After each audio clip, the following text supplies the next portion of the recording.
Before we get into today's episode, I want to remind you everything I share is based on my personal experiences and journey. I'm not a therapist or a licensed professional. I'm just a woman sharing her story with the hope it helps you feel seen, heard, and maybe even understood. If anything resonates, I invite you to reflect on it or share your story too. Hello, everyone. Welcome back to Let's Talk About It. My name is Victoria Villalpando, and I'm so grateful you're here with me today. If this is your first time, I want you to feel safe, seen, and heard. Your story matters, your voice matters, you belong here. This episode is about taking a leap of faith, stepping into a new career path, and finding the power of your voice, especially when life pushes you to the edge and makes you question yourself and everything that you're doing and creating.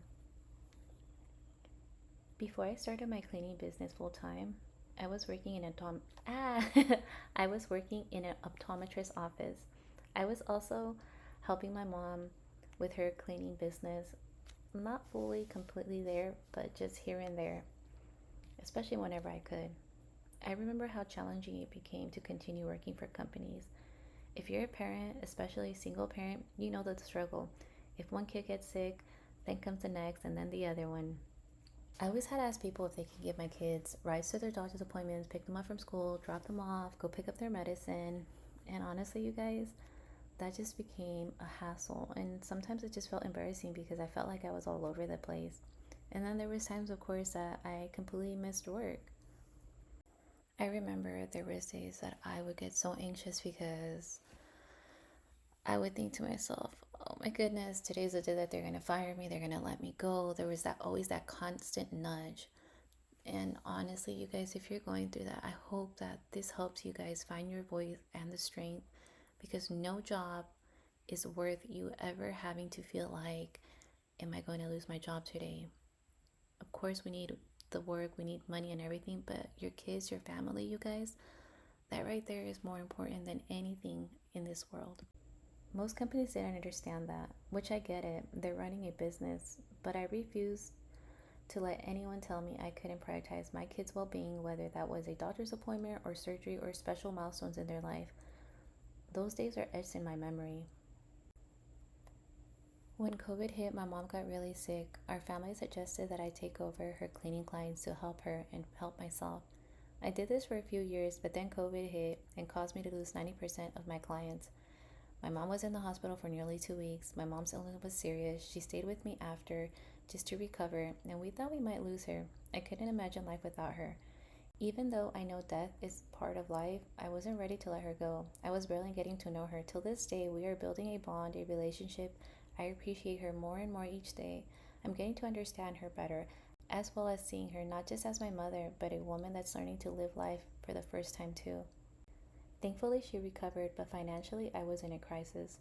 My income hit rock bottom. I remember applying for jobs, trying remote work, and even getting involved in trading and investing. I thought this was maybe an opportunity from God to learn something new. I wanted to educate myself and others about money because that's something I struggled with. However, I later realized the trading program wasn't truly about learning, it was more of a marketing scheme. I learned from it, but it wasn't the path for me. That's when I made the decision to fully commit to my cleaning business, not just cleaning independently, but building a real company, a sustainable business that could grow. I realized I couldn't keep lowering my prices or working for pennies. I had to value my work, trust my skills, and embrace the opportunity God gave me to create something bigger. Starting a business isn't easy. There were moments when things dried up, and people would tell me, maybe you should just get a job. Maybe you should give up. It's difficult, it's challenging, but don't give up. Stay consistent, even when it feels like no one is noticing. Consistency and time management are skills I've had to learn the hard way. But the more I stick with it, the more I realize I'm building something sustainable, a foundation of generational wealth for my children and their future families. And I want to be very transparent. That is something I'm still struggling with because honestly, being your own boss, having a company, at times you will find yourself slacking a little bit because who's going to tell you, hey, get back on track, stay focused? That's where discipline comes in hand because honestly, it's easy to slack off, but it's more difficult to be consistent and stay on track and focus on something you're pursuing. The work ethic, the knowledge, and the dedication I bring are tools they can carry forward. It's not just about the money, it's about teaching them what it means to work hard, stand in your value, and honor the skills God has given you. Part of this journey has also been about reclaiming my voice. I've learned from episode 4 about survival and stability. I stayed silent. If I kept my thoughts and feelings inside, I chipped away a part of myself. Even when my voice shakes, even if I talk too fast or I have to pause to catch my breath, that's me learning to express myself. There's power in my voice. There's love in the way I speak. There's passion in the way I carry myself. If you've ever been told to stay quiet, that you're too much, that you talk too much, or that you exaggerate, your voice matters, your story matters. Speaking up, even when it's messy, it may inspire someone else in ways you'll never know. Recently, I ran into an incredible woman. We've known each other throughout the years. I ran into her at Walmart, but before that, we had an intimate conversation at the laundromat. She's a mother, a wife, a friend, a daughter, a beautiful soul in every way. She shared her journey with me, the losses, the challenges, and the new path she's stepping into with passion and purpose. Hearing her story reminded me God is always working, even in the hard moments. Seeing her shine showed me that it's never too late to reclaim your voice, your joys, and of course, your purpose. Sometimes names don't need to be said, sometimes the moments are intimate and sacred. I just want her and anyone else listening to know that God is always working, and I'll continue praying for her and her family, celebrating every beautiful thing they're creating. Thank you for sitting with me today. Life will push you to your limits, make you question yourself, and challenge your purpose.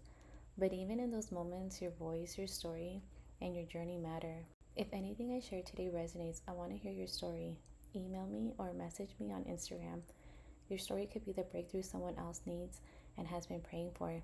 Keep your faith, trust your journey, and never let fear silence your voice. You are powerful, magnificent, and exactly where God wants you to be. Until next time, remember, your story is sacred, your voice is needed, and even if it shakes, speak anyways. I love you. Bye.